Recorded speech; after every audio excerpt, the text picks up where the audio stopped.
পায়েল অভিনয় করে দীপান্বিত পরিবারের সকলের মন জয় করে নিল। এখন পায়েল তার প্রতিশোধ নিতে চায়। হ্যালো ভিউয়ার্স, কেমন আছেন সবাই? আশা করি সবাই ভালো আছেন। নিয়ে এলাম ভাগ্যরেখা নাটকের 190 নম্বর পর্বে সুন্দর একটি এক্সপ্লেনেশন। তাই বলবো ভিউয়ার্স, যারা আমাদের এই ইউটিউব চ্যানেলে নতুন আছেন, চ্যানেলটি সাবস্ক্রাইব করে পাশে থাকা বেল আইকনটি বাজিয়ে রাখতে পারেন, যাতে করে পরবর্তী ভিডিওগুলো সবার আগে দেখতে পারেন। সো ভিউয়ার্স, ভাগ্যরেখা নাটকের 190 নম্বর পর্বে প্রথম দিকে আপনারা দেখতে পারবেন যে অব্যয় ভাবতেছে, আমি ঠিক সময় এসে যদি শ্রদ্ধার পাশে না দাঁড়াতাম আর ফুলদানিটা না ধরতাম, তাহলে হয়তো আমার বাচ্চা আজ মারাই যেত। কেন পায়েল শ্রদ্ধাকে ঢিল মারলো ফুলদানি দিয়ে, এসব অব্যয় ভাবতে থাকে। আর তখন ওখানে শ্রদ্ধা চলে আসে আর অব্যয় শ্রদ্ধাকে জড়িয়ে ধরে। এরপর শ্রদ্ধা আবার ভাবতে থাকে যে অব্যয়ের আবার কি হয়েছে, অব্যয়কে এত চিন্তিত দেখাচ্ছে কেন। এরপর শ্রদ্ধা অব্যয়কে বলে যে তুমি এসব চিন্তা ভাবনা বাদ দিয়ে তোমার বাচ্চাকে অনুভব করার জন্য আমার পেটে মাথা রেখে দেখো, তোমার সকল চিন্তা ভাবনা ধুয়ে মুছে দূর হয়ে যাবে। এরপর আমরা দেখতে পারি অব্যয় সত্যি সত্যি শ্রদ্ধার পেটে মাথা রেখে তার বাচ্চাকে অনুভব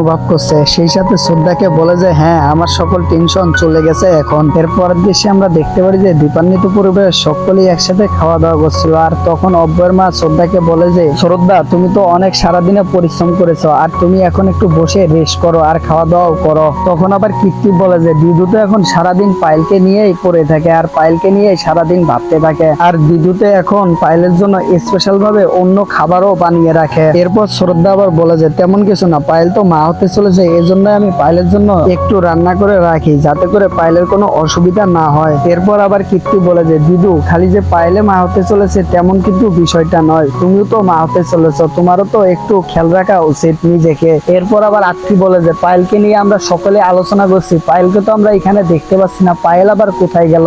আত্মী আরো বলে যে পায়েল কি খাবার খেয়েছে? তখনই ওখানে পায়েল চলে আসে আর পায়েল চলে এসে বলে যে এই তো আমি একটু গোসল দিতে গেছিলাম। আসলে হয়েছে কি, আমার রুমে তো কোনো এসি নেই, তাই আমার অনেক গরম করছিল, এজন্য আমি দিতে গেছিলাম। আসলে এর আগে তো আমি কখনো এত গরম সহ্য করিনি। তখন আবার ভুয়াজি পায়েলকে বলে যে আমি তো ওই রুমে অনেকদিন ছিলাম আর ওই রুমটা তো আমারই ছিল, আমার তো কখনো গরম লাগেনি। এরপর পায়েল ভুয়াজিকে বলতে থাকে যে তুমি তো কখনো মা হতে পারবে না, এজন্যই হয়তো তোমার গরম লাগেনি। এ কথা শুনে ভুয়াজি কষ্ট পাবে, এজন্য পায়েল আবার কথা ঘুরিয়ে বলে যে আসলে আমার রুমে তো কোনো এসি নেই, এই কারণে হয়তো আমার অনেক গরম লাগে। পায়েলের এ কথা শুনে শ্রদ্ধা বলে যে আজকে থেকে তুমি আমাদের রুমেই থাকবে। এ কথা শুনে অব্যয় অনেকটা রেগে যায় আর শ্রদ্ধাকে বলে যে শ্রদ্ধা, পায়েলে যে শুধু মা হতে চলেছে এমনটা কিন্তু নয়, তুমিও তো মা হতে চলেছ। এরপরের দৃশ্যে দেখা যায় অব্যয় আর শ্রদ্ধা ঘুমাচ্ছিল আর তখন মাঝরাতে তাদের দুজনার ঘুম ভেঙে যায়। অব্যয় আর শ্রদ্ধার রুমে অনেক দুর্গন্ধ আসছিল, এ কারণে শ্রদ্ধা রুমে থাকতে পারছিল না। তখন অব্যয় একটা স্প্রে নিয়ে পুরো রুমে স্প্রে করে দেয় আর তখন শ্রদ্ধা ভাবতে থাকে এত দুর্গন্ধ কোথায় থেকে আমাদের রুমে আসছে। আর তখন বাড়ির সকলেই শ্রদ্ধার রুমে চলে আসে আর তখন পায়েল এই বিষয়টা বুঝতে পেরে শ্রদ্ধাকে বলে যে শ্রদ্ধা, তুমি যেহেতু এই রুমে থাকতে পারছো না, তুমি আমার রুমে থাকো। তখন শ্রদ্ধা একটু রেগে যেয়ে বলে যে পায়েল, আমি যে শুধু মা হতে চলেছি এমনটা নয়, তুমিও তো মা হতে চলেছো, তুমি এত কষ্ট করে আমার রুমে থাকবে কেন? তখন আবার অব্যয়ের মা বলে যে হয়েছে হয়েছে, কাউকে কারো রুমে থাকতে হবে না। এরপর অব্যয়ের মা বলে যে অব্যয়, শ্রদ্ধা, তোমরা দুজন আমার রুমে যেয়ে শুয়ে পড়ো আর আমি আরতির সাথে ঘুমাচ্ছি। এরপরের দিন সকালে আমরা দেখতে পারি যে আরতি এসে শ্রদ্ধাকে বলছে ভাবিজি, আমি অনেক রাতে পায়েলকে তোমাদের রুমে দেখেছি। আর তখনই ওখানে পায়েল চলে আসে এসির মেকানিক্সকে নিয়ে। আর তখন অব্যয় একটু সামনে এগিয়ে যে পায়েলকে বলে যে পায়েল, তুমি হয়তো আমাদের রুমে কিছু রেখে এসেছিলে কালকে, নয়তো আমাদের রুমে এত দুর্গন্ধ কেন ছুটে গেছিল।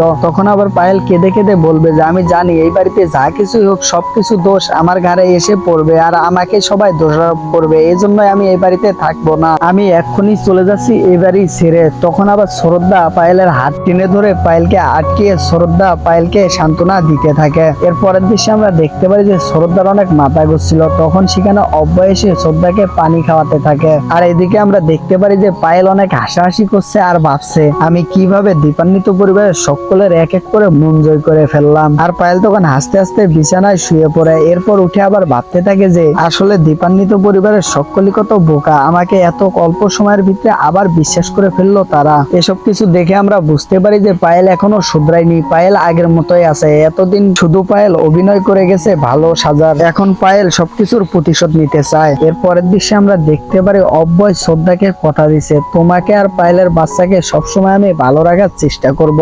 আর শ্রদ্ধা, তুমি যেহেতু এখন মা হতে চলেছো, সবসময় নিজের খেয়াল রাখবা। এর পরের দৃশ্যে আমরা দেখতে পারি যে অব্যয়ের মা শ্রদ্ধাকে বলছে শ্রদ্ধা, আমাদের তো 2 মাসের কারেন্ট বিল বকেয়া বেজে রয়েছে। তখন শ্রদ্ধা আবার বলে যে মাম্মিজি, আমাদের তো কখনো কারেন্ট কারেন্ট বিল বকেয়া বাজে না, তাহলে এমনটা কেন হলো? আমি অব্বই এলে অব্বইকে জিজ্ঞেস করে বলতেছি। এরপর অব্বইয়ের মা শ্রদ্ধাকে বলে যে কারেন্ট বিল বকেয়া বাজালে তাহলে তো আমরা একটা বড় ধরনের বিপদে পড়তে পারি। শ্রদ্ধা, অব্বই আসলে অব্বইকে তুমি বলে দিও যাতে কারেন্ট বিল বকেয়া না বাজায় অব্বই। এরপর আমরা দেখতে পারি যে অব্বইদের রুমে কে যেন নক করছিল, আর তখন শ্রদ্ধা দরজাটি খুলে দিলে দেখতে পারে যে একটা অচেনা লোক দরজার সামনে দাঁড়িয়ে রয়েছে। তখন শ্রদ্ধা বলে যে কে আপনি? আপনাকে তো চিনতে পারলাম না, আপনি কেন আমাদের দরজার সামনে নক করছেন? তখন অচেনা লোকটি বলে যে এটা কি অব্বইদের রুম? এরপর শ্রদ্ধা বলে যে হ্যাঁ, এটা তো অব্বইয়ের রুম, কেন কি হয়েছে? তখন অচেনা লোকটি বলে যে অব্বই তো আমার কাছ থেকে অনেকগুলো টাকা নিয়ে পালিয়ে গিয়েছে। আর এই কথা শুনে তো শ্রদ্ধা অনেকটা হতভম্ব হয়ে যায়। ছবি আজ এই ছিল ভাগ্যরেখা নাটকের 190 নম্বর পর্বে সুন্দর একটি এক্সপ্লেনেশনটি কেমন লাগলো কমেন্ট করে জানাতে ভুলবেন না। ছবি আজ আপনারা সকলেই ভালো থাকেন, সুস্থ থাকেন, দেখা হচ্ছে পরবর্তী ভিডিও নিয়ে।